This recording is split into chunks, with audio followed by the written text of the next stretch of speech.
अस्सलाम वालेकुम। मेरा नाम मीर अब्दुल्ला है और आप मुझे देख रहे हैं हमारे यूट्यूब चैनल मीर अब्दुल्ला पे और पाकिस्तान ट्रेडिंग एकेडमी पे। आज की हमारी जो वीडियो है, इसका जो टॉपिक है, मैंने आपको कहा था पाकिस्तान स्टॉक मार्केट के लॉन्ग टर्म इन्वेस्टमेंट और लॉन्ग टर्म व्यू के ऊपर हम डिस्कशन करेंगे। तो आज हम इस वीडियो के अंदर वही हम डिस्कस करने वाले हैं। वीडियो रिवायती वीडियो से हट के होगी तो इसकी लेंथ भी काफ़ी लंबी हो सकती है, तो आप वीडियो को 1.5x के ऊपर भी ट्यून कर सकते हैं। अच्छा, आज के ये हमारे 4 टॉपिक्स होंगे, लेकिन आज की वीडियो के बारे में एक बात बता दूं कि इंशाल्लाह ये वीडियो आपका मार्केट को देखने का पर्सपेक्टिव 100% चेंज करने वाली है और एक नया आपको पर्सपेक्टिव देगी मार्केट को देखने का यकीनन। और अगर ऐसा नहीं हुआ तो आप बेशक खुल के क्रिटिसाइज़ कर सकते हैं, नीचे कमेंट्स ओपन है, लेकिन उसके लिए आपको वीडियो पूरी देखनी पड़ेगी, क्योंकि क्या आधी बात से आपको पूरी पिक्चर क्लियर कभी नहीं होगी। ठीक है, तो ये बात याद रखिएगा, उसके बाद फैसला कीजिएगा। पीएसएक्स का टारगेट 1,48,000, मार्केट 1,48,000 पे जाएगी, कैसे जाएगी? इसके अंदर कुछ क्वेश्चन मार्क्स हैं, उसको हम देखेंगे। द गोल्डन एरा ऑफ 2017, ठीक है, जो 2017 में हमने $100 बिलियन की वैल्यूएशन को टच किया, 53,000 पे जो हमारी मार्केट गई, इसको हम ज़रा देखेंगे ये गोल्डन एरा था कैसा था। और उसके बाद how does inflation affect the stock market, stock market में इन्फ्लेशन किस तरह से इम्पैक्ट करती है, और इसके ऊपर एक डिफरेंट आपको व्यू दूंगा जो पहले हमने डिस्कस नहीं किया और आमतौर पे आपको देखने को नहीं मिलता सोशल मीडिया पे। We are at the same valuation 2017 versus 2024। इसका मतलब है कि क्या हम $100 बिलियन की वैल्यूएशन पे खड़े हुए हैं जो 2017 में थी? ठीक है, ये ज़रा अजीब सी बात है, लेकिन इसको हम ज़रा डिटेल से जाके समझने की कोशिश करेंगे। तो चलें वीडियो शुरू करते हैं। तो मार्केट को समझने से पहले हमने इकोनॉमी को समझना है, और इकोनॉमी को समझने से पहले मैं पूरा एक फ्लैशबैक आपको दूंगा ताकि हम एक बेस बनाएं, उसके बाद हम पूरा आगे चल के चीज़ों को, टॉपिक्स को डिस्कस करें। इसके अंदर जितना पॉलिटिक्स से मुतल्लिक डिस्कशन होगी, वो सारे जो फैक्ट्स हिस्ट्री में पड़े हुए हैं वो कोट करूंगा, अपनी कोई ओपिनियन नहीं दूंगा। ठीक है, तो इसलिए वो पार्टीज़म में मत पड़ जाइएगा, वो जज्बाती ना हो जाइएगा। मैं जो फैक्ट्स हैं वो आपके सामने रखूंगा, अपना ओपिनियन पॉलिटिक्स के हवाले से नहीं दूंगा। अच्छा, मैंने 2 हिस्सों के अंदर डिवाइड किया है हमारी इकोनॉमी को। पहला जो हिस्सा है वो है 1958 से लेके 2007 तक, जिसको मैंने डार्क इकोनॉमी यानी जर्नल्स इकोनॉमी कहा है। दूसरा हिस्सा जो है 2007 से लेके 2024 तक, उसको मैंने कहा है द ग्रे इकोनॉमी यानी पॉलिटिशियंस इकोनॉमी। ठीक है, अब इसके अंदर एक मैंने ये वर्ड यूज़ किया है, रबर बैंड थ्योरी। अब इकोनॉमी को ये अक्सर मैं प्राइस सेक्शन को समझाने के लिए एक बात करता हूँ कि रबर की तरह बिल्कुल प्राइसेस जो है वो चलती हैं। जिस तरह से 200 रुपये वाला एक स्टॉक है, वो गिर के 100 के ऊपर आ गया तो बिल्कुल प्राइस स्ट्रेच हो चुकी होगी, लेकिन जब वो बाउंस बैक करेगा तो विद इन नो टाइम, 1 से 2 हफ्ते के अंदर वो 20 से 25% रिकवर कर जाएगा या बाउंस बैक करेगा। वो बिल्कुल इसी तरह से, जिस तरह से रबर को आप बिल्कुल स्ट्रेच कर दो तो छोड़ो तो बिल्कुल तेज़ी के साथ वो बाउंस बैक करता है। ठीक है, तो हमारी इकोनॉमी भी कुछ रबर बैंड थ्योरी के ऊपर चल रही है, उसको हम समझने की कोशिश करेंगे। हमारी जो इकोनॉमी का जो पहला हिस्सा है डार्क इकोनॉमी, 1998 से 58 से लेके 2007 तक, मोस्टली जो डिक्टेटर्स हैं, जर्नल्स हैं, उन्होंने ही राज किया है डायरेक्टली। अच्छा, अब इसके अंदर जो 4 काबिल ज़िक्र डिक्टेटर्स हैं, जिसके अंदर सबसे पहले अयूब खान, फिर यहया, फिर उसके बाद ज़ियाउल हक और फिर उसके बाद मुशर्रफ। इनके दौर में जो 4 जनरल्स के दौर में जो मेजर चीज़ें हुई हैं ना, 4, वो उनका जिक्र करूँगा। सबसे पहले जिस तरह से अयूब खान ने, आपको पता है, 10 साल हुकूमत की और इसने वियतनाम को अड्डे दिए, अपने फ़ौजी हवाई अड्डे दिए। उसके बाद फिर आपको पता है कि यहया खान के दौर में 71 की जंग हुई और जो बांग्लादेश हमसे जुदा हो गया। उसके बाद फिर जो ज़ियाउल हक है, उसके दौर में आपको पता है मुजाहिदीन तैयार किए गए सोवियत यूनियन के खिलाफ। और फिर मुशर्रफ के दौर में आपको पता है अमेरिका को अड्डे दिए गए, जो वर्ल्ड ट्रेड सेंटर तबाह हुआ था तो मुशर्रफ ने अड्डे दिए, और फिर अफ़गानिस्तान के साथ हमारी एक ना ख़त्म होने वाली दुश्मनी का आगाज़ हो गया। अच्छा, अब इन 4 जर्नल्स के दौर में एक चीज़ आपको कॉमन मिलेगी कि इनके दौर में इकोनॉमी ने ग्रो किया है नंबर्स में।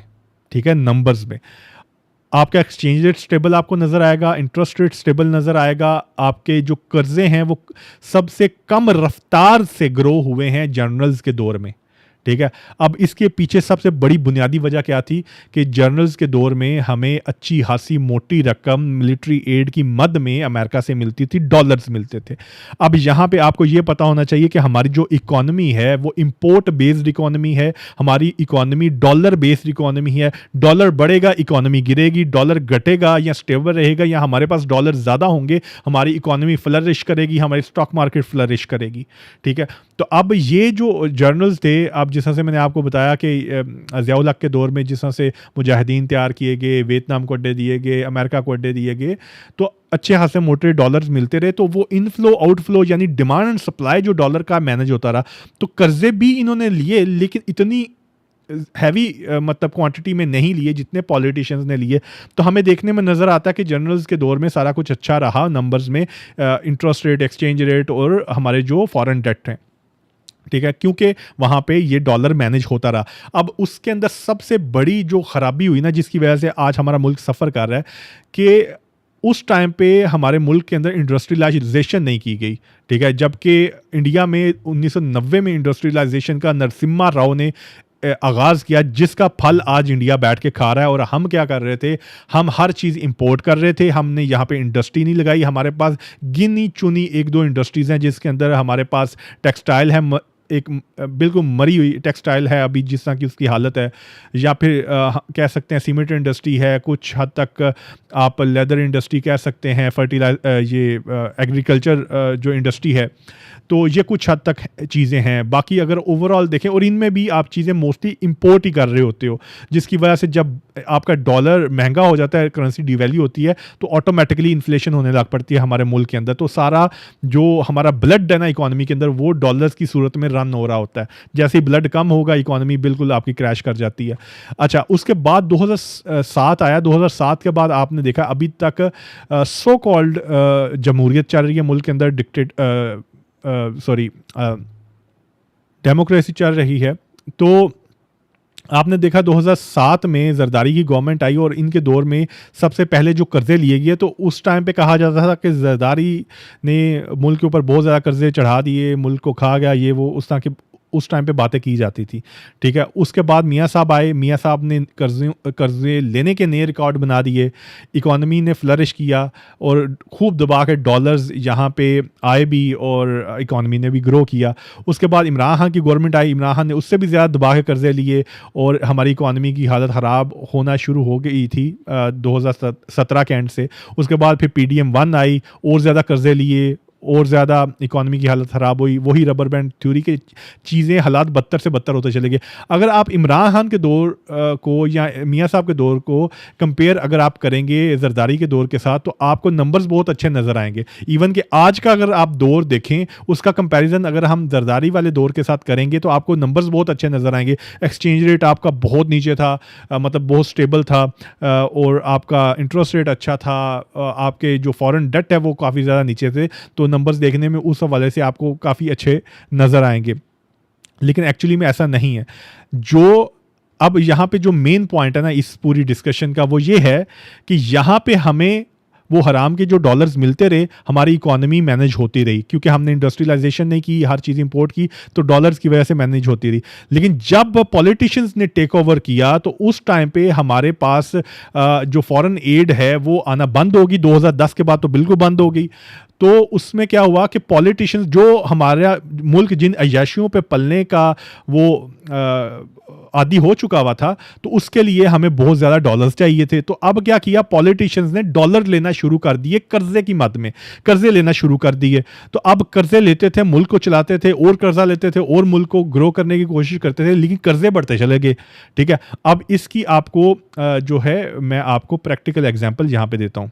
तो यहाँ पे the golden era, $100 billion valuation, इसके अंदर सबसे जो बड़ी चीज़ थी ना, सबसे जो बड़ी बात थी, आप देखिएगा 2016 में हमारी जो जीडीपी ग्रोथ थी, जीडीपी ग्रोथ हमारी 6.5% के ऊपर थी। 2017 में हमारी जीडीपी ग्रोथ 4.5% के ऊपर थी। अब इसी दौरान अगर आप देखिएगा, ज़रा गौर कीजिएगा, हमारे 2015 में जो कर्जे थे वो $68 बिलियन के थे। ठीक है, $68 बिलियन के थे, जो कि 2016 में बढ़ के $75 अरब के ऊपर चले गए। ठीक है, $7 अरब का इजाफा हुआ। ठीक है। लेकिन उसके बाद अगर आप यहां पे देखो 2016 से 17 में कितना इजाफा हुआ। 2017 में हमारे कर्जे जो 75 अरब डॉलर पे थे वो बढ़ के 93 अरब डॉलर पे चले गए, यानी कि 18 अरब डॉलर का कर्जा सिर्फ एक साल के अंदर लिया गया। और हमारे मजमूई कर्जों के अंदर जो मजमूई एक्सटर्नल डेट है उसके अंदर एक साल के अंदर 24% का इजाफा हुआ।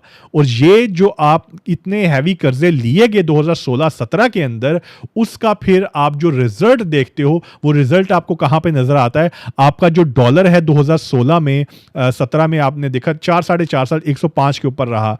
फिर इन्फ्लेशन आपकी एवरेज इन्फ्लेशन वो 5% पे थी 5 साल की, लोएस्ट इन्फ्लेशन 2.5% और हाईएस्ट 7% के ऊपर थी। एवरेज ग्रोथ रेट आपका जो था वो 5% था मिनिमम, एवरेज जो था मिनिमम 4% के ऊपर था, हाईएस्ट 6.5% के ऊपर था। पॉपुलेशन आपकी 21.5 करोड़ थी।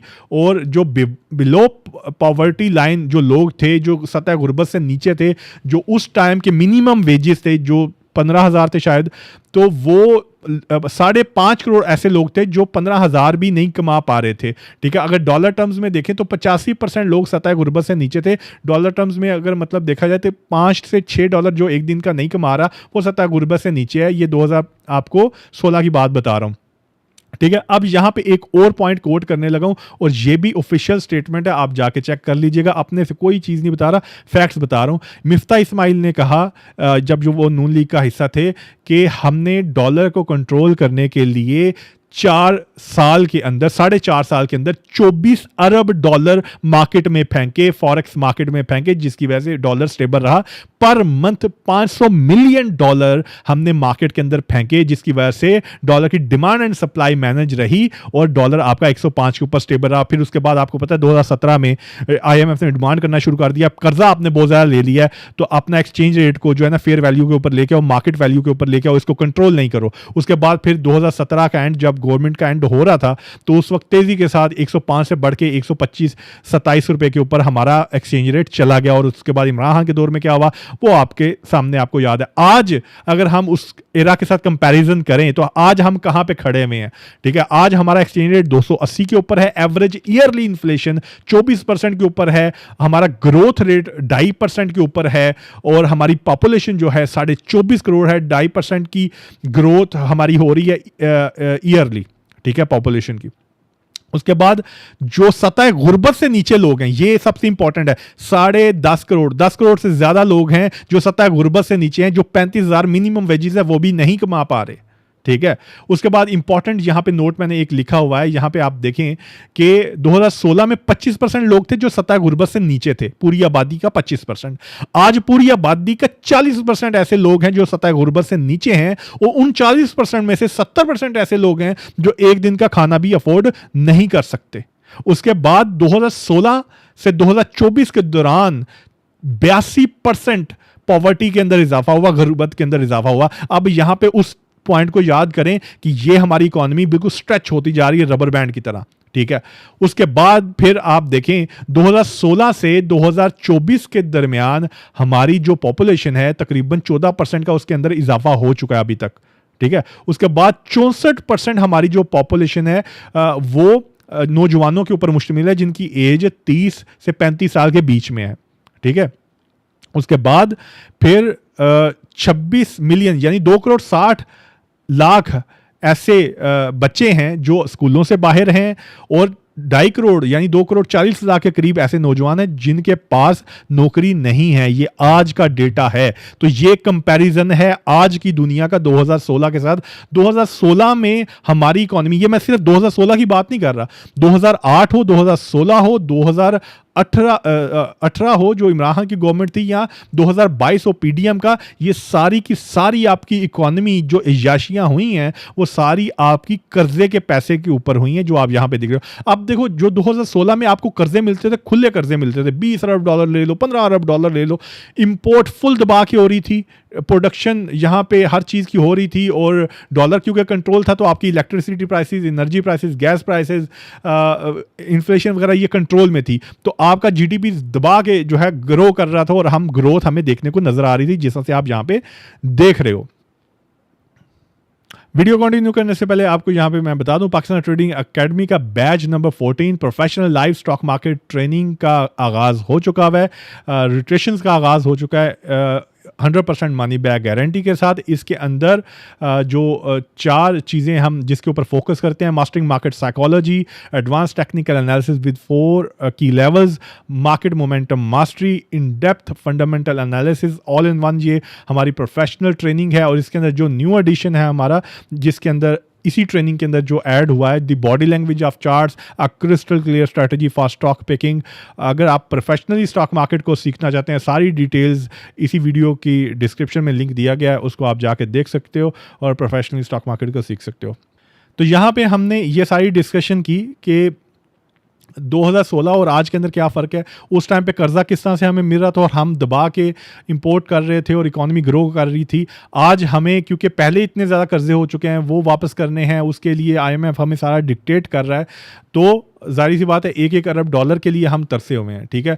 तो आज चीज़ें कहाँ पे खड़ी हैं वो आपके सामने है। उसके बाद अब आगे हम देखते हैं कि स्टॉक मार्केट के ऊपर इन्फ्लेशन किस तरह से वर्क करती है। और ये पूरा एक जो है माइंड चेंजिंग एक पॉइंट है ये वाला।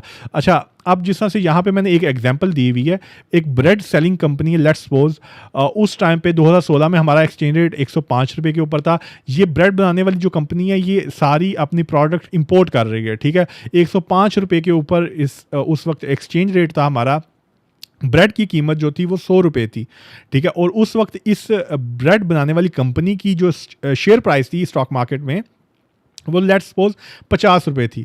आज हमारा जो एक्सचेंज रेट है वो 300 के ऊपर है, राउंड फिगर बता रहा हूँ, 280 है वैसे। और ब्रेड की जो प्राइस है वो 200 से 300 हो चुकी हुई है। मतलब ये बिल्कुल ऐसा ही है जिस तरह से आप देखते हैं, आज से 4 साल पहले सीमेंट की जो बैग की प्राइस थी वो 450 रुपये थी, आज 1500 रुपये है। क्यों इतना सीमेंट महंगा क्यों हो गया?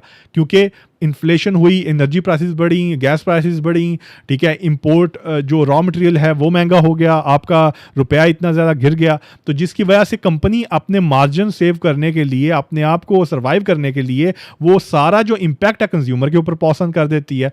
तो उससे क्या होता है कि हम जब देखते हैं इन्फ्लेशन आके जब ग्राउंड पे, जब रियल लाइफ पे हिट करती है, तो आप वहाँ पे बड़ी तेज़ी के साथ प्राइसेस बढ़ते हुए देखते हो। लेकिन जब इन्फ्लेशन आके स्टॉक मार्केट को हिट करती है, तो वहां पे इन्फ्लेशन थोड़ा और तरह से काम करती है। वो मैं आपको बड़ा डिटेल से अभी समझाता हूं। जिस तरह से आप यहां पे देखें कि इन्फ्लेशन जब होगी, बढ़ेगी, तो क्या होगा, इंटरेस्ट रेट बढ़ेंगे। इंटरेस्ट रेट बढ़ेंगे तो इकोनॉमी के अंदर स्लो डाउन आएगा। और जो है जो मुख्तलिफ कंपनीज़ हैं स्टॉक मार्केट के अंदर लिस्टेड हैं, हाई डेट वाली स्पेशली जो कंपनीज़ हैं, तो क्या होगा, वो लॉसेज में जाने लग पड़ेंगी और स्टॉक मार्केट आपकी क्रैश करने लग पड़ेगी, ठीक है। उससे क्या होगा, वो 50 रुपये वाला जो शेयर है वो 15 का हो जाएगा, ठीक है। वो 50 रुपये वाला शेयर 15 का हो जाएगा। लेकिन जब भी इकोनॉमी और स्टॉक मार्केट अपना बॉटम लगा के रिकवर करेगी और दोबारा से बूम पे जाएगी, तो वही 15 रुपये वाला शेयर 75 रुपये का हो जाएगा, ठीक है। अब इसको समझने के लिए आपको प्रैक्टिकल एग्जांपल देता हूं। जिस तरह से एक टाइम था कि हमारी जो मार्केट है 1-1.5 साल वो ये 11-12 हज़ार के एरिया के अंदर खड़ी रही, ठीक है। उसके बाद फिर हमारी मार्केट 53,000 के ऊपर गई, या उससे पहले हमारी मार्केट यहाँ पे आप देखें 36,000 पे गई थी।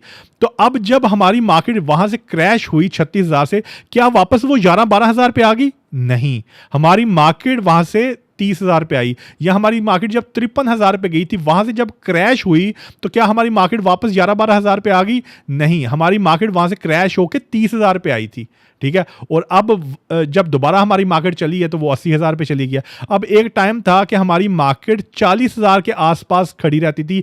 2 साल हमारी मार्केट ने यहां पे गुजारे। तो अब अगर इन फ्यूचर कभी भी खुदा ना हंसता अगर हमारी मार्केट क्रैश होती है, तो आपका क्या ख्याल है, मार्केट 40,000 पे आएगी? नहीं, अब 40,000 वाला जो लेवल है ना, या 50,000 वाला लेवल, ये खत्म हो चुका हुआ है। ये नंबर्स खत्म हो चुके हुए हैं, ये एग्जिस्ट नहीं करते। अगर खुदा ना हंसता अगर हमारी कभी भी मार्केट क्रैश होती है, तो वो आएगी शायद, मतलब 60,000 के आसपास आएगी। लेकिन वो 50 और 40 वाले नंबर्स खत्म हो चुके हैं। तो इसका क्या मतलब है, हमें ये देख के समझ आता है कि हमारी जो मार्केट है या प्राइसेस हैं वो हमेशा ग्रो ही करती हैं, हमेशा ऊपर ही जाती हैं। जिस तरह से आप यहाँ पे देखें 2001 से लेके अगर अभी तक आप मार्केट देखोगे तो आपको ग्रोथ ही नजर आएगी। हमारा इंडेक्स सन 2000 में 2,500 पे था, आज 85,000 के ऊपर है। तो आपको ये बेसिकली इसके इस फॉर्मूला के थ्रू ये भी दिखाया जाता है कि देखो लॉन्ग टर्म इन्वेस्टमेंट जो है ना उसके क्या रिजल्ट्स हैं। ये 2000 का स्टॉक था, आज वो 85,000 के ऊपर है 20 साल के अंदर अंदर, ठीक है। लेकिन इसका एक अलग एंगल भी है जो कि हम नहीं देखते या दिखाया नहीं जाता। वो क्या एंगल है वो आपको मैं अब ज़रा दिखाता हूँ यहाँ पे। अब ये हमारे सामने एक चार्ट है जी, एफएफसी का, ब्लू चिप कंपनी है। इसकी प्राइस जो थी 2016 में, वो आप जिस तरह से यहाँ पे देख रहे हो कि 2016 में ये इस एरिया पे था, 105 रुपए के आसपास ये चला करता था, ठीक है। आज ये कहाँ पे है, ये 250 रुपए के ऊपर आज खड़ा हुआ है, ठीक है। यानी कि इसको आप अप ट्रेंड के ऊपर देख रहे हो, मतलब पहले ये 100 का था, आज 250 का है। ये हम देख रहे हैं प्राइस को पीकेआर टर्म में, ठीक है। ये यहाँ पे करेंसी लिखी हुई है पीकेआर। अब इसी ब्लू चिप कंपनी को जब हम शिफ्ट करते हैं यूएसडी के अंदर, ठीक है, तो अब जब रियल टर्म ग्रोथ देखोगे ना आप, तो आपको यहां पे कुछ और नजर आएगा। ग्राफ बिल्कुल उल्टा हो गया। उस टाइम पे हमारा जो एफएफसी था वो $1.5 के ऊपर था, और आज कितने के ऊपर है, आज 0.87 सेंट के ऊपर है, यानी 87 सेंट के ऊपर अभी खड़ा हुआ है। वो पीछे वाली वैल्यूएशंस को उसने बीट ही नहीं किया, ठीक है। इसी तरह से आप कोई और कंपनी फॉर एग्जांपल देख लो, यहाँ पे अगर और कोई हम कंपनी देखें, लकी सीमेंट को देख लेते हैं, ठीक है। तो लकी सीमेंट को अगर आप देखोगे यहाँ पे, तो लकी सीमेंट आपका 845 रुपए के ऊपर इस वक्त खड़ा हुआ है, और इसने अपना जो एवर हाई है, जो एवर हाई इसका 1000 रुपए के करीब है, उसको टेस्ट कर लिया हुआ है, ठीक है।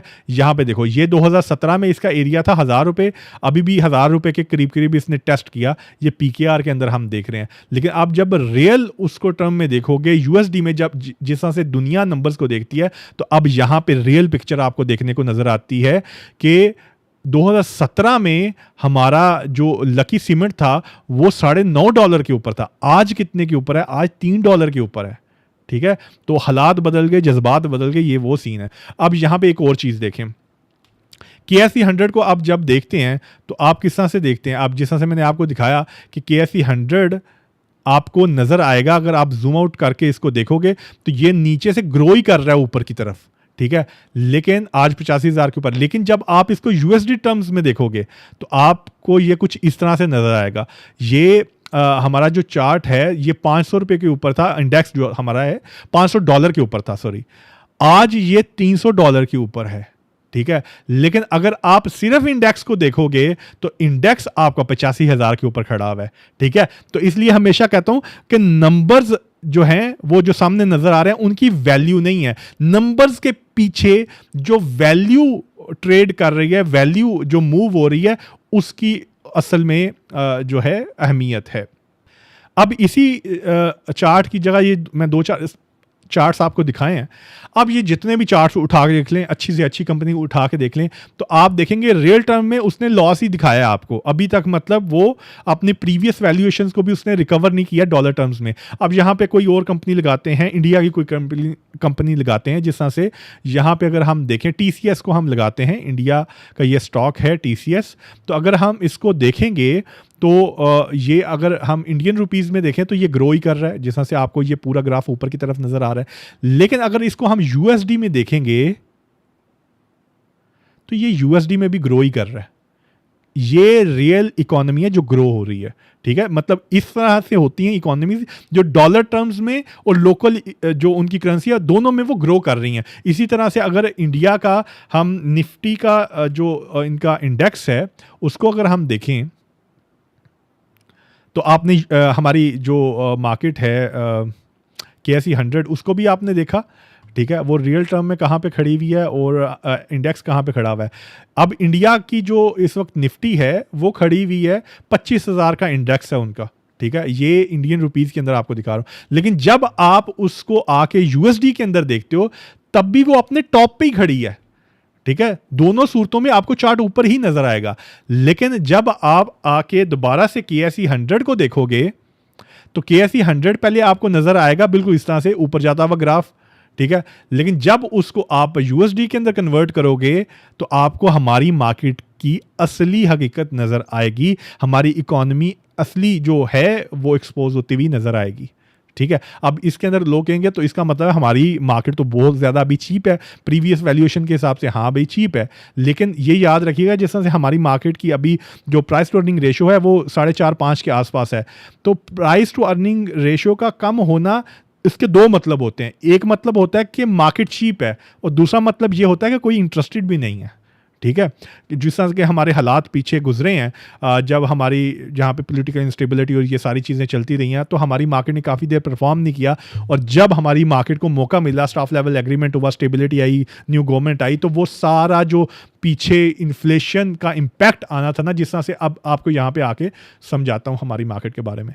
अब जब हमारी मार्केट यहाँ से क्रैश कर रही थी 49,000 से और हमारी मार्केट ने बॉटम लगाया था 38,000 के ऊपर, तो उस वक्त क्या हुआ कि रियलिटी में महंगाई बड़ी तेज़ी के साथ बढ़ रही थी, चीज़ों की प्राइसेस डबल ट्रिपल होती जा रही थी और हमारी मार्केट भी उसी तरह से बुरी तरह से गिरती जा रही थी। फिर एक टाइम आया हमारी मार्केट तकरीबन 1 साल के लिए एक ही रेंज के अंदर बाउंड हो गई।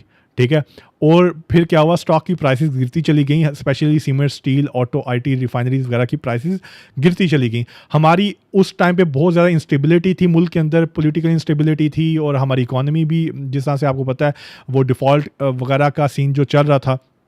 तो जब हमारी इकोनॉमी के अंदर स्टेबिलिटी आई, न्यू इलेक्शंस हुए, स्टाफ लेवल एग्रीमेंट हुआ, तो फिर वो जो इन्फ्लेशन थी, अब ये पॉइंट आता है कि इन्फ्लेशन किस तरह से काम करती है। तो अब वो जो इन्फ्लेशन हमने देखी थी, जिस तरह से मैंने आपको बताया कि सीमेंट की जो बैग की प्राइस थी 400-450 रुपए थी आज से 4 साल पहले, तो वो आज 1500 रुपए के ऊपर है। वो जो सीमेंट का बैग है वो 1500 रुपए हो चुका हुआ था, लेकिन वही इन्फ्लेशन जो थी वो स्टॉक मार्केट में भी आनी थी। याद रखिएगा, इन्फ्लेशन पहले आती है ग्राउंड पे, फिर उसके बाद उस इन्फ्लेशन की वजह से स्टॉक मार्केट क्रैश करती है, फिर उस इन्फ्लेशन का एक इंपैक्ट स्टॉक मार्केट में आता है, और फिर वो इन्फ्लेशन हमें स्टॉक की प्राइसेस के अंदर देखने में नजर आती है। ठीक है, अब जिस तरह से आप यहां पे आप देख रहे हो कि हमारे सामने पायनियर सीमेंट का चार्ट है और ये वीकली का चार्ट है, और उस टाइम पे जब हमारी मार्केट परफॉर्म नहीं कर रही थी और एक ही रेंज के अंदर थी, तो उस वक्त जो पायनियर का चार्ट था ना, ये 50-40 रुपए के आसपास ये मूव कर रहा था।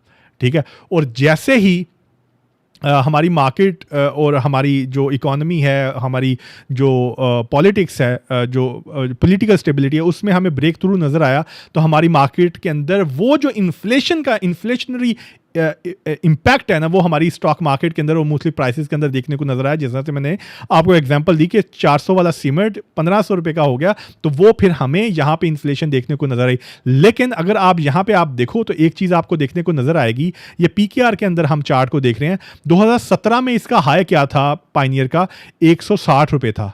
आज कहां पे खड़ा हुआ है, 205 रुपए के ऊपर खड़ा हुआ है। तो देखने में तो आपको यही नजर आ रहा है कि यार प्राइस तो एवर हाई के ऊपर चल रही है, 2017 वाला जो 160 है वो तो ब्रेक कर दिया है। लेकिन जब आप इसको आके यूएसडी में देखते हो तो आपको क्या नजर आता है, आपको कुछ ये नजर आएगा इस तरह से।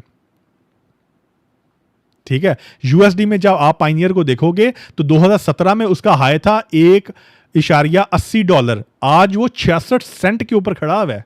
ठीक है, तो ये बेसिकली वो इन्फ्लेशन का इंपैक्ट है जो मार्केट के अंदर हमें फिर ये पूरा एक ह्यूज किस्म का जो मार्केट ने बूम दिखाया, मार्केट एक्सप्लोड हुई, जो सारा यहाँ पे मार्केट रुक के बैठी हुई थी, तो ये हमें वो सारा इन्फ्लेशनरी इंपैक्ट देखने को नजर आ रहा है, जिसकी वजह से हमारी मार्केट या जो स्टॉक की प्राइसेस हैं ओवर द ईयर्स ग्रो ही करती हैं। ठीक है, पीकेआर टर्म में, रियल टर्म में आपको मैंने वहां पे दिखाया। अच्छा, अब यहां पे बड़ा इंपॉर्टेंट एक और पॉइंट आपके साथ शेयर करने लगा। अब जिस तरह से यहां पे लिखा हुआ है कि अगर एक बंदा है, उसने स्टॉक मार्केट में 100 रुपए इन्वेस्ट किए आज से 10 साल पहले, और उसको 300 रुपए का प्रॉफिट हुआ, यानी कि 3 गुना उसकी रकम बढ़ गई, टोटल उसकी रकम 400 रुपए होगी। ठीक है, मतलब 3x उसको प्रॉफिट हुआ 10 साल के अंदर। ये भी हम बड़े खुले दिल के साथ एज्यूम कर रहे हैं, अदरवाइज आपको पता है 10 साल में जिसने इन्वेस्ट किया आज उसको कितना कोई बेनिफिट हो रहा होगा। अच्छा खैर, लेकिन इन रियल टर्म जो 300 रुपए की वैल्यू है, अगर आज हम देखें तो उसकी वैल्यू 100 रुपए के बराबर है, जो 2016 में अगर हम कंपेरिजन करें। मतलब अगर आज आपने 10 साल बाद 300 रुपया कमाया, यानी 3 गुना अपनी रकम कर भी ली है, तो आप की एक्चुअल जो वैल्यू है पैसे की, वो 300 रुपए की, वो एक्चुअल वैल्यू 100 रुपए है। ठीक है, मतलब इसको हम इस तरह से समझ सकते हैं कि 2016 के अंदर जो पेट्रोल था वो 60 रुपये लीटर था। आज पेट्रोल है 250 रुपये लीटर। ठीक है, तो उस टाइम पे 50 रुपये का 1 लीटर आता था, आज 250 रुपये का 1 लीटर आता है। ठीक है, तो आप देख लो कितने गुना इन्फ्लेशन, मतलब आपकी जो परचेजिंग पावर है कितनी ज़्यादा कम हो गई है। लेकिन जो हमारी सैलरीज हैं या इनकम है उस रफ्तार से नहीं बढ़ती, जिसकी वजह से हमें ये चीज़ें फिर बहुत ज़्यादा फील होती हैं। अच्छा, तो जब हमारी सोशल मीडिया के ऊपर लॉन्ग टर्म इन्वेस्टमेंट का प्रचार किया जाता है तो हमें क्या दिखाया जाता है? अब यहाँ पे हम एक कोई भी स्टॉक लगा देते हैं, चले मीज़ान बैंक लगा देते हैं। ठीक है, तो अब जब हमें दिखाया जाता है तो हमें ये दिखाया जाता है कि ये देखो भाई, लॉन्ग टर्म के ऊपर ना ये स्टॉक ने किस तरह से ग्रो किए। ये 45 रुपीज़ का स्टॉक होता था और आज जो है ये 255 रुपये का ये स्टॉक हो चुका है। अगर आप देखो तो ये जो मीज़ान बैंक का स्टॉक है, जब हमारी मार्केट चलना शुरू हुई मई 2023 यानी 1 साल पहले, 1-1.5 साल पहले, उस वक्त इसकी प्राइस 85 रुपये थी। ठीक है, और आज इसकी प्राइस 240 रुपये, यानी तकरीबन ये 2.5 गुना ये बढ़ चुका हुआ है ये स्टॉक। लेकिन इंटरेस्टिंगली आप एक चीज़ देखिएगा, नोट करिएगा कि ये जो 2.5 गुना स्टॉक हुआ है ये कितनी देर में हुआ है। ठीक है, इसको अगर हम देखें तो ये देखें, ये जून 2023 और ये जून 2024, 1 साल में ये स्टॉक 2.5 गुना हुआ है। ठीक है, तो लॉन्ग टर्म इन्वेस्टमेंट में तो 2.5 गुना नहीं हुआ, ये 2.5 गुना हुआ है सिर्फ 1 साल के अंदर। शॉर्ट टर्म इन्वेस्टमेंट के अंदर 2.5 गुना हुआ है, क्योंकि हमारी मार्केट और हमारी जो इकोनॉमी है इसका रबर जिस तरह से स्ट्रेच होता जा रहा है, तो इसके पैटर्न्स और इसका जो बूम एंड बस्ट वाला साइकिल है वो भी बहुत ज़्यादा तेज़ होता जा रहा है। मार्केट बहुत तेज़ी के साथ ऊपर जाएगी, बहुत तेज़ी के साथ नीचे आएगी, फिर बहुत तेज़ी के साथ ऊपर जाएगी, फिर बहुत तेज़ी के साथ नीचे आएगी। उसके पैटर्न पीछे वाले जो हैं वो इनवैलिड हो चुके हैं। और ये जस्ट जो बूम आप देख रहे हो ये पीकेआर टर्म में देख रहे हो, रियल टर्म में, डॉलर टर्म्स में आपको देखने को नजर नहीं आता। तो इसका क्या मतलब है कि लॉन्ग टर्म के लिए इन्वेस्ट ना किया जाए? नहीं, ये बिल्कुल मतलब नहीं है। मतलब ये है कि आपको ये समझना होगा, ये आपको सीखना होगा कि मार्केट के अंदर एक्चुअली में आपने इन्वेस्ट किस टाइम पे करना है, ताकि आपको ये जो आपको एक बेहतरीन जो इम्पैक्ट है और प्रॉफिट है वो मिल सके। अब देखो, अगर आप 10 साल आपने मार्केट के अंदर इन्वेस्ट किया होगा, जिस तरह से यहाँ पे मैंने आपको एग्जांपल दी, तो आपका 300 रुपया आज 100 रुपये रह चुका है। ठीक है, तो इसका क्या मतलब है कि 10 साल के लिए या लॉन्ग टर्म के लिए स्टॉक मार्केट में इन्वेस्ट नहीं करना चाहिए? नहीं। अब देखिए यहाँ पे इसका कहने का ये मतलब नहीं है कि लॉन्ग टर्म के लिए इन्वेस्ट नहीं करना चाहिए। अब यहाँ पे आप एक चीज़ को गौर से समझने, आपने जून 2023 में ये स्टॉक था 85 रुपये का। ठीक है, आज ये 250 रुपये का है। ठीक है, लेकिन जून 2023 से लेके आज अक्टूबर 2024 के दौरान, इस 1 साल के दौरान आपकी करेंसी कितनी डिवैल्यू हुई है? आपकी करेंसी स्टेबल रही है। इस दौरान इन्फ्लेशन कितनी हुई है? हाँ, इन्फ्लेशन थी वो कम डाउन हुई है, अभी उसके नंबर्स काफ़ी बेहतर हो रहे हैं। ठीक है, तो इस 1 साल के दौरान अगर आपने इसमें इन्वेस्ट किया या किसी भी स्टॉक में इन्वेस्ट किया और वो 2x 3x हो गया, तो उसमें आपका पैसा डिवैल्यू नहीं हुआ। ये समझने की जरूरत है। इसमें आपने रियल टर्म में पैसा कमाया है, अगर आपकी एंट्री मार्केट में राइट टाइम के ऊपर है। हाँ, अगर 10 साल पहले की है, 5 साल पहले की है, तो आपने रियल टर्म में कितना कमाया उसका कुछ नहीं कह सकते। लेकिन जिसने जून 2023 में इन्वेस्ट किया होगा या जुलाई 2023 में इन्वेस्ट किया होगा, आज 1 साल के अंदर जो उसने कमाया है वो उसने रियल टर्म में कमाया है पिछले 1 साल के अंदर अंदर। अच्छा, अब ये पॉइंट नंबर 2 है, बिल्कुल माइंड चेंज कर देने वाला जो पॉइंट है। अब यहां पे जो मैंने यहां पे लिखा हुआ है कि हम आज उसी वैल्यूएशन के ऊपर खड़े हुए हैं जो 2017 की वैल्यूएशन थी मार्केट की, $100 बिलियन। क्या मैं ये कहना चाह रहा हूं? यस, 100% मैं ये कहना चाह रहा हूं कि हमारी आज की मार्केट की वैल्यूएशन $100 बिलियन है। ये किस तरह है ये हम अब समझते हैं। आज की मार्केट की जो कैपिटलाइजेशन है ना, मार्केट की जो वैल्यू है वो है जी $40 बिलियन, जो आपको देखने को नजर आती है। $40 बिलियन एक्चुअली में हमारी मार्केट की वैल्यू है। ठीक है, प्राइस टू अर्निंग रेशियो देखेंगे तो वो 5 के मल्टीपल के ऊपर हमारी मार्केट चल रही है। अच्छा, अब यहां पे मैंने लिखा हुआ है मार्केट की किस्मत लिखने वाले चंद स्टॉक्स। ये तकरीबन 14-15 स्टॉक्स हैं और इनकी वेटेज जो है KSE 100 के अंदर वो 50% है। मतलब ये जो 15 स्टॉक्स हैं इनकी वेटेज KSE 100 के अंदर 50% है, बाकी के सारे 85% स्टॉक एक तरफ हैं। ठीक है।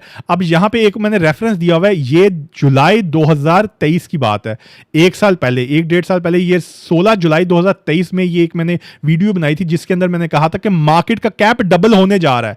उस वक्त सारे ब्रोकरेज हाउसेज, सारे फंडामेंटल एनालिस्ट सोए हुए थे। ठीक है, सोए क्यों हुए थे ये मैंने यहां पे जो इस वीडियो में बताया था, ऐसे नहीं बता दिया था कि भाई 38 बिलियन डॉलर हमारी मार्केट की कैपिटलाइजेशन होने जा रही है। उस टाइम पे टाइम बताया था कि हमारी मार्केट का जो कैप है वो डबल हो जाएगा, और डबल कब होगा, जब नई गवर्नमेंट आएगी, उसके आने के 3 महीने के अंदर, राइट से 3 महीने के अंदर अंदर हमारी मार्केट 38 अरब डॉलर के ऊपर चली जाएगी। टाइम बताया था, और हमारी मार्केट ये गवर्नमेंट के आने के 4 महीने के अंदर 38 अरब डॉलर के ऊपर आके खड़ी होगी। ठीक है, और टाइम के साथ ये बताया था कब होगा, और ये उस वक्त बताया था जब सब सो रहे थे। अच्छा, अब जो मैं कह रहा हूं कि हमारी मार्केट जो है 100 अरब डॉलर के ऊपर खड़ी हुई है, ये किस तरह से है, अब इसको मैं प्रूव करके आपको बताता हूं। अच्छा, अगर हम यहां पे आए चार्ट्स के ऊपर, तो ये हमारे सामने दो चार्ट्स लगे हुए हैं, KSE 100 का चार्ट है और KSE 30 का चार्ट है। अगर हम देखें 2017 में जो हाई लगा था KSE 100 का, वो था 53,000 का। ठीक है, ये 53,000 का हाई था। ठीक है, और आज ये इंडेक्स कहां पे खड़ा हुआ है, 86,000 के ऊपर ये खड़ा हुआ है। लेकिन अगर रियल टर्म में देखें तो यहां पे जो ये 53,000 पे था हमारा इंडेक्स, 53,000 पे, यहां पे हमारी वैल्यू कितनी थी हमारी मार्केट की उस वक्त वैल्यू थी 100 बिलियन डॉलर्स। ठीक है, और आज जो हमारी मार्केट यहां पे खड़ी हुई है, इसकी वैल्यू कितनी है, 40 अरब डॉलर। लेकिन मैं ये कह रहा हूं कि ये 100 बिलियन डॉलर के ऊपर मार्केट खड़ी हुई है। ये किस तरह से कह रहा हूं, अब ये समझते हैं। ये KSE 30 का चार्ट है। KSE 30 का जो चार्ट है ना, अब इसके अंदर और KSE 100 के अंदर फर्क क्या है। KSE 100 का जो चार्ट है, इसके अंदर ये जो 86,000 का आप इंडेक्स देख रहे हो ना, इसके अंदर 50 से 55% डिविडेंड और बोनस वगैरह इंक्लूडेड हैं, जो कि मतलब इसके अंदर शामिल हैं, जो कि एक्स नहीं हुए हुए। फॉर एग्जांपल, अगर एक मारी का स्टॉक है, ठीक है, उसकी वेटेज इंडेक्स के अंदर काफी ज्यादा है। अब मारी का स्टॉक एक्स होता है 3500 रुपए से या 3800 रुपए से, एक्स होकर 500 रुपए के ऊपर ओपन होता है, तो प्राइस तो उसकी 3800 से आ गई 500 रुपए के ऊपर, लेकिन इंडेक्स के ऊपर इंपैक्ट नहीं उसका आता, क्योंकि वो इंडेक्स के अंदर एडजस्ट वो चीज हो जाती है। तो मतलब कि इसके अंदर 50 से 55% डिविडेंड और बोनस इंक्लूडेड है। ठीक है, ये KSE 100 का जो इंडेक्स आप देख रहे हो। लेकिन जो KSE 30 का जो इंडेक्स है, ये प्योरली प्राइस बेस्ड इंडेक्स है। ठीक है, अब ये किस तरह से मैं कह रहा हूं, 2017 में हमारी जो मार्केट का हाई लगा था वैल्यूएशन का, वो 100 बिलियन डॉलर था। ठीक है, इसको याद रखना है। और उस टाइम पे KSE 30 का जो इंडेक्स था, उसने अपना हाई लगाया था 27,500 का, जो आप देख रहे हो जहां पे मैंने कर्सर रखा हुआ है, 27,500 का हमारा हाई लगा था। ठीक है, आज ये इंडेक्स कहां पे खड़ा हुआ है, आज अगेन इसने 27,000 27,500 को टेस्ट कर लिया। ठीक है, मतलब कि ये जिन लोगों को इसका पता है कि KSE 100 और 30 का ये क्या रिलेशन है, और ये जो मैं बता रहा हूँ कि KSE 30 जो प्योरली प्राइस बेस्ड इंडेक्स है, इसके अंदर डिविडेंड और बोनस इंक्लूड नहीं है, तो उनको ये समझ आ गई होगी चीज़। अच्छा, अब यहाँ पे अगर हम देखें तो ये जो हमारा इंडेक्स है, ये प्योरली प्राइस बेस्ड इंडेक्स है। तो इसने अपना जो 2017 वाला हाई था, ये 2017 आप नीचे अगर आप देखो ना, ये डेट आपको नजर आ रही होगी, 2017 में इसने हाई कितना लगाया था, 27,000 का, 27,500 का। आज कितने पे खड़ा है, आज उस लेवल के ऊपर आया है। लेकिन KSE 100 को देखोगे तो इसने 2017 में 53,000 लगाया था, आज 86,000 पे खड़ा है, तो उसके अंदर फर्क है। तो मतलब कि 100 बिलियन डॉलर के ऊपर मार्केट आ चुकी है। अच्छा, अब इसका मतलब क्या है, ये भी समझाता हूं, जरा रुक जाएं। मतलब कि इंडेक्स प्राइस के हिसाब से 2017 की वैल्यू के ऊपर आ चुका हुआ है। ठीक है, अब यहां पे अब इस चीज को हम समझते हैं कि किस तरह से हम 2017 की वैल्यू के ऊपर आ चुके हैं।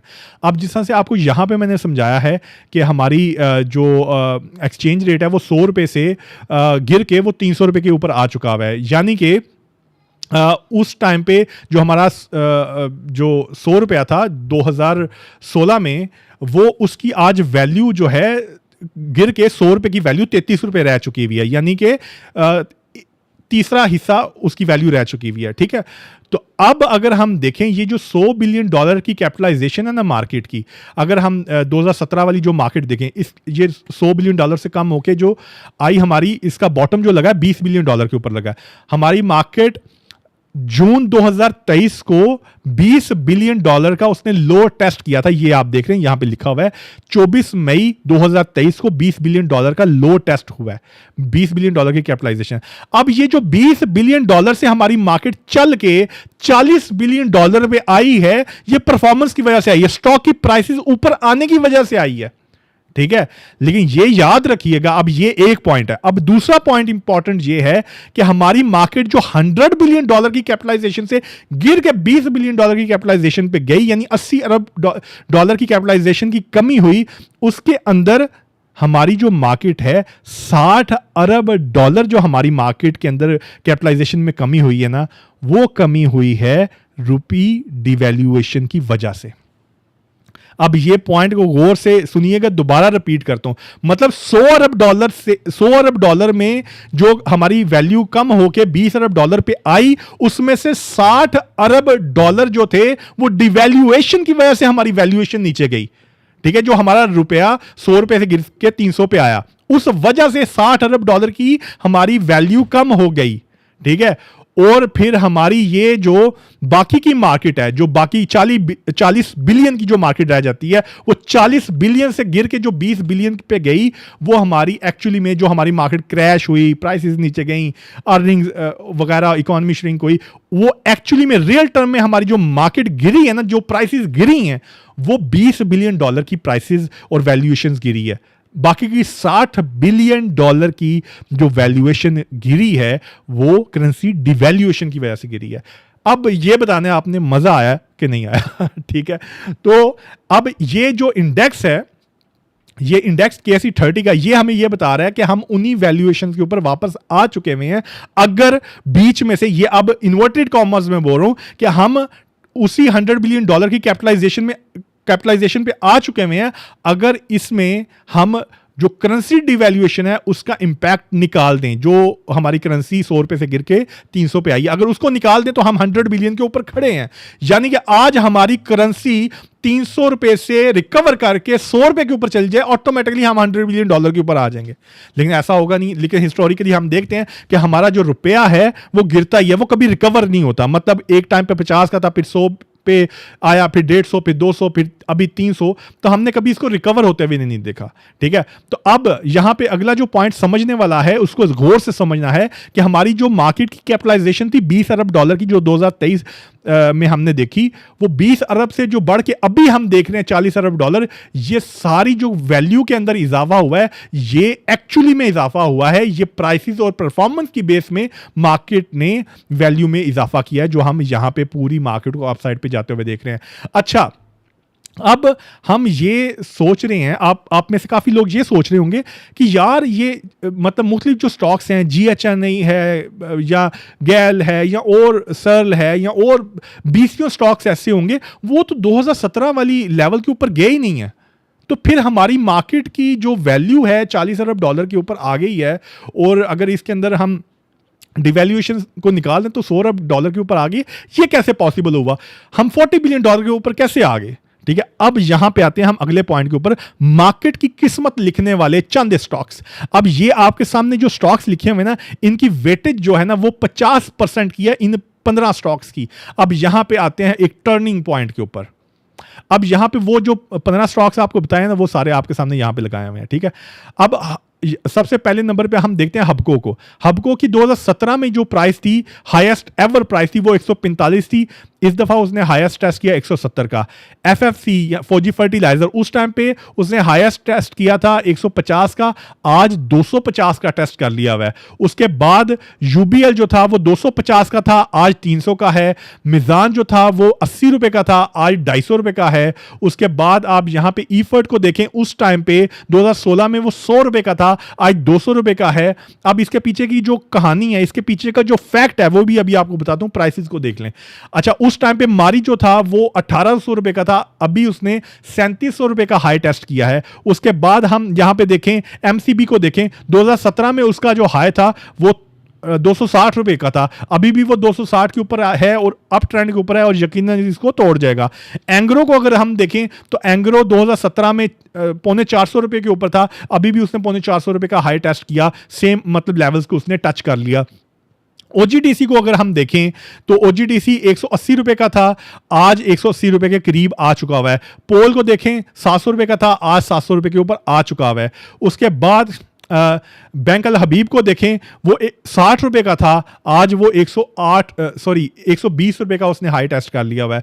पीपीएल को अगर हम देखें वो 216 का था, उसने उस हाई को अभी तक टेस्ट नहीं किया, वो 131 रुपए के ऊपर है।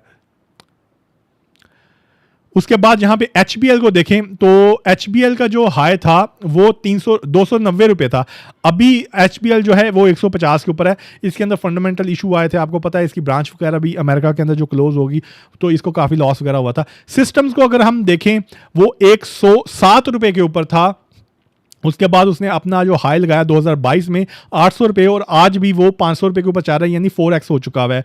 और उसके बाद लकी को अगर हम देखें तो जिस प्राइस पे था वो 2016 में, आज भी उसी प्राइस के ऊपर आ चुका है। अब हम आते हैं लास्ट में एग्जाम्पल की तरफ। एग्जाम्पल का मतलब है GHNI। अब यहाँ पे आप सोच रहे होगे यार ये स्टॉक्स तो अपने सारे एवर हाइज को ब्रेक कर चुके हैं या एवर हाइज के ऊपर ट्रेड हो रहे हैं। जो 15 स्टॉक आपको अभी बताएं जिनकी वेटेज 50% की है, जिसका पूरे इंडेक्स के अंदर वजन जो है वो 50% का है, ठीक है। तो अब आते हैं हम GHNI के ऊपर। अब GHNI, ये एग्जांपल के तौर पे आपको बता रहा हूं, GHNI का एवर हाई क्या है, वो है 1175 रुपए, ठीक है। आज GHNI कहां पे खड़ा हुआ है, 350 रुपए। तो ये क्यों 1175 को नहीं इसने ब्रेक किया? अब ये याद रखिएगा, ये जो अब अगला पॉइंट आता है, टर्निंग पॉइंट, कि ये जो 15 स्टॉक्स है ना, ये 15 तो मैंने आपको गिने चुने बताए हैं, इसके अलावा भी कुछ और मजीद कोई 10-15 स्टॉक और भी हैं। ये आपको मैंने जो टॉप के हैं वो बताए हैं। ये जो 15 स्टॉक्स है ना, इकोनॉमी अच्छी हो या बुरी हो, ये ऐसे स्टॉक्स हैं, इनका बिजनेस ऐसा है कि इनको बेनिफिट होता है, ये ओवर द टाइम ग्रो करते हैं, और यही वो गिनी चुनी 4-5% कंपनीज हैं जो रियल टर्म में आपकी मार्केट में आपको जो है बेनिफिट देती हैं, जिन्होंने वाकई इन्वेस्टर को कुछ पे बैक किया है। इनमें भी कुछ ऐसी कंपनीज हैं जिन्होंने ऐसा नहीं किया, लेकिन मोस्टली कंपनी ने अपने इन्वेस्टर को पे बैक किया है ओवर दी 10 ईयर्स 15 ईयर्स। लेकिन बाकी की आप जो मार्केट 90-95% मार्केट अगर आप देखोगे ना, तो वो बूम एंड बस्ट में चलती है। अब यहां पे एक मैं बात कोट करूंगा, कैसर बंगाली साहब हैं, बहुत मशहूर इकोनॉमिस्ट हैं, उन्होंने अपनी बुक में लिखा था कि 1990 से लेके आज तक हमारी जितनी भी सेक्टर्स हैं, मतलब सीमेंट, स्टील, ऑटो, IT, जितने भी सेक्टर्स हैं, ये 3.5 साल से ज्यादा ग्रो नहीं करते। ये 3.5 साल से ज़्यादा ग्रो नहीं करने से मुराद क्या है कि 3.5 साल, ये 1 साल ग्रो करते हैं, दूसरे साल भी ग्रो करते हैं, तीसरे साल उससे ज़्यादा ग्रो करते हैं, 3.5 साल तक ग्रोथ कंटिन्यू रखते हैं, 3.5 साल के बाद क्रैश कर जाते हैं, और उसके बाद ग्रोथ वापस नीचे गिरना शुरू हो जाती है। बिल्कुल हमारी इकोनॉमी भी इस तरह करती है और हमारी स्टॉक मार्केट भी इस तरह से करती है, ठीक है। लेकिन ये कुछ ऐसे स्टॉक्स हैं जिसके अंदर ज़्यादातर ये कंपनीज हैं जो कैश रिच कंपनीज हैं, जिनका पैसा बैंक में पड़ा हुआ है, या खुद बैंक्स हैं जिनका इंटरेस्ट रेट बढ़ने की वजह से पैसा ग्रो होता रहता है और अर्निंग्स बढ़ती रहती हैं। तो ये जो कंपनीज हैं इनकी वेटेज ज़्यादा है, और फिर ये जो कंपनीज है ना, ये जब ग्रो करती हैं तो आपकी मार्केट की ये जो वैल्यू है ना, ये जो $40 बिलियन देख रहे हो, इन कंपनीज के ग्रो करने से बढ़ती है, ठीक है। अगेन रिपीट कर रहा हूं, ये जो हैवीवेट स्टॉक्स हैं इनके बढ़ने से मार्केट की वैल्यू बढ़ती है। अब ये जो स्टॉक्स हैं GHNI टाइप के स्टॉक, GHNI, पायनियर, इसके अलावा चिराट और गैल और इस तरह के जितने भी सिक्लिकल स्टॉक्स हैं, ATRL, NRL, नेटसोल वगैरह, ये जितने भी स्टॉक्स हैं, ये अगर यहां से फॉर एग्जांपल जिस तरह से GHNI है, ये 350 का है, ये यहां से 700 रुपये हो जाए, ठीक है, तो मार्केट की वैल्यू के ऊपर बिल्कुल फर्क नहीं पड़ेगा, मार्केट को एक मक्खी जितना फर्क नहीं पड़ेगा। लेकिन अगर इसके मुकाबले में जो जिसकी वेटेज सबसे ज्यादा है, जो FFC है, अगर यहां से वो सिर्फ 50% बढ़ जाए, तो मार्केट की वैल्यू के अंदर, मार्केट की कलेक्टिव वैल्यू के अंदर अच्छा खासा आपको इजाफा देखने को नजर आएगा, जिसको हम मार्केट कैप कहते हैं, जिसको हम डॉलर्स में देखते हैं। मतलब कि अगर यहां से FFC 50% बढ़ेगा तो यहां पे आपको अच्छा खासा उसके अंदर इंक्रीमेंट वैल्यू के अंदर देखने को नजर आएगा। लेकिन यहां से अगर GHNI बढ़ के मतलब 700 रुपए का, 800 रुपए का, या इवन के 1000 रुपए का भी हो जाएगा, मार्केट को उससे फर्क नहीं पड़ेगा, क्योंकि इसकी वेटेज मतलब उसके मुकाबले में बहुत कम है, ये इतनी छोटी उसके मुकाबले में कंपनी है, ठीक है। तो इसलिए ये जो सिक्लिकल जो स्टॉक्स हैं वो अपनी जगह पे खड़े रहे, मतलब उसके कंपैरिजन में अगर हम देखें 2017 के कंपैरिजन में देखें तो ये अपनी जगह पे खड़े हुए हैं एक किस्म के, 350 के ऊपर जस्ट आया, एवर हाई 1200 का है। लेकिन उसके कंपैरिजन में हम जितनी भी ये बड़ी कंपनीज हैं इनको देखें, जो अभी आपको दिखाया, वो अपने एवर हाइज को इस वक्त ट्रेड कर रही हैं प्रीवियस सारे हाइज को ब्रेक करके, ठीक है। तो ये वो कंपनीज हैं जो मार्केट की वैल्यू को लेके चलती हैं, ठीक है। और यही वजह है कि सिक्लिकल स्टॉक इस वक्त रुके हुए हैं और सारे जितने high weightage heavy weight stocks हैं वो सारे परफॉर्म कर रहे हैं और मार्केट की वैल्यू बढ़ रही है, ठीक है। तो स्टॉक मार्केट का फंडा समझ आ रहा है। अभी इस एंगल से आपने मार्केट को पहले देखा या आपको सोशल मीडिया पे किसी ने इस एंगल से मार्केट को दिखाया, तो ये ज़रूर आपने नीचे बताना है। अच्छा, उसके बाद आगे हम आते हैं PSX टारगेट 148 के। अच्छा, अब यहाँ पे आपको ये मैं चीज़ बताऊं कि ये जो 148 के का नंबर है, यानी 1,48,000 का जो इंडेक्स है, ये भी कैलकुलेटेड नंबर है। ये वो नंबर है कि अगर हमारा इंडेक्स 1,48,000 के ऊपर आ जाएगा तो हमारी मार्केट जो है वो $100 बिलियन की कैपिटलाइजेशन के ऊपर आ जाएगी। अभी जैसा से मैंने आपको बताया कि अगर डिवैल्यूएशन इफेक्ट निकाल दें तो हमारी मार्केट $100 बिलियन के ऊपर है, लेकिन डिवैल्यूएशन की वजह से हमारी मार्केट जो है इस वक्त $40 बिलियन के ऊपर खड़ी हुई है। तो हमारी मार्केट यहां से परफॉर्म करती रहे और उसके उस दौरान हमारी करेंसी डिवैल्यू नहीं हो तो 1,48,000 के ऊपर इंडेक्स जाएगा तो हमारी मार्केट $100 बिलियन की वैल्यूएशन को टच करेगी। लेकिन मोटे मोटे अल्फाज में कह रहा हूं कि याद रखिएगा, इन्वर्टेड कॉमर्स में कह रहा हूं कि हमारी करेंसी अगर डिवैल्यू नहीं हुई मजीद तो उस दौरान तो फिर 1,48,000 के ऊपर $100 बिलियन की कैपिटलाइजेशन बनेगी। कैलकुलेटेड नंबर बता रहा हूं, ठीक है। ये जितनी भी वीडियो, ये जितने भी फैक्ट्स, ये जितना भी डेटा आपके सामने रखा है, इसके पीछे थोड़ी सी मेहनत लगी है, तो इसकी थोड़ी सी कदर कीजिएगा।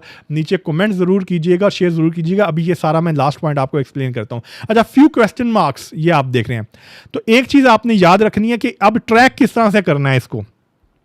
सबसे पहला और इंपॉर्टेंट पॉइंट आपने याद रखना है कि $100 बिलियन की कैपिटलाइजेशन को अगर मार्केट ने टच करना है ना, तो सबसे इंपॉर्टेंट जिस चीज की हमें जरूरत पड़ेगी, सबसे जो अहम चीज है कि हमारा GDP 5% की एवरेज से ग्रो करे। 5% की एवरेज से ग्रो नहीं करेगा तो आप 148 के नहीं देख पाओगे इतनी जल्दी, ठीक है। 5%, क्योंकि जारी सी बात है, इंडस्ट्री ग्रो करेगी, इकोनॉमी ग्रो करेगी तो ही मार्केट ग्रो करेगी ना, अर्निंग्स आएंगी तो ही कंपनी परफॉर्म करेंगी। तो 5% का आपको GDP रेट चाहिए। अब यहां पे एक बात कोट करता हूं मैं वर्ल्ड बैंक की। वर्ल्ड बैंक कहता है कि अगले 3 साल तक पाकिस्तान की इकोनॉमी ऑन एवरेज 3% से ग्रो करेगी, ठीक है। ये वर्ल्ड बैंक का फैक्ट है, ठीक है। अब वो कितना सही साबित होता है, चीजें किस तरह से चलती है, वो तो आप साथ साथ देखिएगा, लेकिन याद रखिएगा GDP को आपने ट्रैक करना है, जो कि अभी गवर्नमेंट का टारगेट है 3.5% का, जो मेरे ख्याल से माजरा चाहता हूं, मेरे ख्याल से ये जो टारगेट है गवर्नमेंट का 3.5% का, ये पूरा नहीं होने वाला। ये लगभग 2.6 या 2.8 के लगभग जो है हमारा GDP का जो रेट आएगा इस साल का, जो करंट फाइनेंशियल ईयर है। अब यहां पे क्वेश्चन मार्क्स, कुछ पॉइंट्स लिखे हुए हैं। अब ये वो हर्डल्स हैं जिसको, ये वो आग का दरिया है जिसको हमारी मार्केट ने और इकोनॉमी ने फैलांग के जाना है। अगर इसको सर्वाइव कर लिया, 110% आप 1,48,000 का टारगेट देखोगे। और यहां पे मैं लिख भी देता हूं, बल्कि यहां पे मैंने मेंशन किया हुआ है कि 1,48,000 का जो टारगेट है, हमारी इकोनॉमी, हमारी गवर्नमेंट ये सारा सर्वाइव कर जाती है, तो इस गवर्नमेंट के, जो मौजूदा गवर्नमेंट है, इसके चौथे साल में, ये पहला साल है, दूसरा साल 25, फिर 26, फिर 27, ठीक है। 26 से 27, 2026-2027 तक आप 1,48,000 का इंडेक्स देखोगे विद $100 बिलियन की कैपिटलाइजेशन, इंशाल्लाह अल्लाह ने चाहा तो। अच्छा, इसके अंदर अब क्वेश्चन मार्क क्या है? डेट रीपेमेंट्स, आपको पता है हमारा सबसे बड़ा मसला है, ये सबसे बड़ा क्वेश्चन मार्क है। $100 बिलियन की हमने रीपेमेंट्स करनी है अगले 4 साल के अंदर, इसके ऊपर बहुत बड़ा क्वेश्चन मार्क है। ये किस तरह से चीजें टैकल होंगी वो आपने ट्रैक करना है। गवर्नमेंट क्या मतलब कह रही है उसके ऊपर नहीं जाना, आपने खुद ट्रैक करना है कि $100 बिलियन के ऊपर, रीपेमेंट्स के ऊपर किस तरह से चीजें चल रही हैं। उसके बाद टैक्स कलेक्शन टारगेट, हमारा प्रीवियस यानी पिछले साल का जो टैक्स टारगेट था वो 900 अरब रुपए था, ठीक है। इस साल का जो टैक्स टारगेट है 40% बढ़ा दिया गया है, यानी कि उसको 1.3 ट्रिलियन रुपए कर दिया गया है, और मतलब 40% बढ़ा दिया। और अगले साल का जो टैक्स टारगेट है वो 1.5 ट्रिलियन यानी 1500 अरब रुपए का टारगेट है अगले साल का। तो ये याद रखिएगा, जब टैक्स जो है वो बहुत तेजी के साथ बढ़ते रहते हैं तो वो जो इकोनॉमी है, इकोनॉमी के अंदर जो ब्लड सर्कुलेशन है वो बहुत ज़्यादा स्लो हो जाती है, इकोनॉमी स्लो डाउन का शिकार हो जाती है। यही वजह है कि जो वर्ल्ड बैंक है वो कह रहा है कि अगले 3 साल तक हमारी जो इकोनॉमी है वो 3% की एवरेज से ग्रो करेगी, ना कि ये जो गवर्नमेंट के अंदाजे हैं 3.5%, 4% का जो अंदाज़ा गवर्नमेंट का। तो ये याद रखना है, ये जो टैक्स है, ये मजीद टैक्स कलेक्शन टारगेट बढ़ने वाला है अगले साल, और इससे इकोनॉमी को, जाहिर सी बात है, जितने टारगेट बर्डन बढ़ता जाएगा तो इकोनॉमी से उतना ही ज़्यादा टैक्स चोरी होगा और स्लो डाउन उसके अंदर देखने को हमें नज़र आएगा टैक्स कलेक्शन के अंदर। बहरहाल जिस तरह से किस तरह से गवर्नमेंट इसको हैंडल करती है वो आपने देखना है। सर्कुलर डेट, ये बहुत बड़ा हमारा इशू है। आईपीवीज का जो आपको पता है, कैपेसिटी पेमेंट्स, और उसके बाद फिर ओजीडीसी, पीपीएल, एसएनजी, पीपीएसओ, इनके जो सर्कुलर डेट हैं, पीआईए वगैरह जो लॉस कर रही है, तो ये बहुत बड़ा एक इशू है जो स्टिल अभी तक उसके ऊपर काम तो हो रहा है, लेकिन उसके अंदर कोई हम फास्ट पेस के ऊपर नहीं देख रहे कि कोई जो है ये चीज़ें सेटल हो पाएंगी सर्कुलर डेट की। अल्लाह करे हो जाए, मतलब काम ज़रूर हो रहा है, लेकिन बहुत स्लो चीज़ें चल रही हैं, बहुत मैसी हैं चीज़ें, ठीक है। तो इसको आपने ट्रैक करना है तीसरे नंबर पे। चौथे नंबर पे आपने जिस चीज़ को ट्रैक करना है, geopolitical situation and weak local government. Internationally जो हालात चल रहे हैं, आपको पता है मिडिल ईस्ट के अंदर एक वॉर चल रही है, एक वॉर चल रही है यहाँ पे रशिया के अंदर, ठीक है। तो इसको आपने क्लोजली वॉच करना है। खुदा नास्ता इसके अंदर कोई एक्सेलरेशन आती है, इसकी वजह से हमारी इकोनॉमी को कोई डेंट लग जाता है, क्योंकि आपको पता है पहले जब रशिया यूक्रेन के ऊपर रशिया के ऊपर सैंक्शंस लगी तो वीट महंगी होगी, क्योंकि वीट का सबसे बड़ा प्रोड्यूसर रशिया है। ऑयल महंगा हो गया क्योंकि ऑयल का जो दूसरा सबसे बड़ा प्रोड्यूसर रशिया है, और सैंक्शंस उसके ऊपर लग गई, और फिर हमारी पूरी इकोनॉमी ने सफ़र किया। गैस की प्राइसेस महंगी होंगी, गैस, ऑयल और वीट महंगा हुआ जो सैंक्शंस लगी रशिया के ऊपर, और सफ़र हमारे मुल्क ने किया क्योंकि हम इंपोर्ट बेस्ड इकोनॉमी है दुनिया के अंदर। फिर पूरा सुपर कमोडिटी साइकिल जो आया वो आपने देखा, तो इसके ऊपर नज़र रखनी है। और 5वें नंबर पे आपने नज़र रखनी है world stock markets at the verge of crisis. जो एक मैंने भी हदशा जाहिर किया था कि हो सकता है दुनिया की मार्केट्स के अंदर हमें ये क्राइसिस अगले साल देखने को नज़र आए।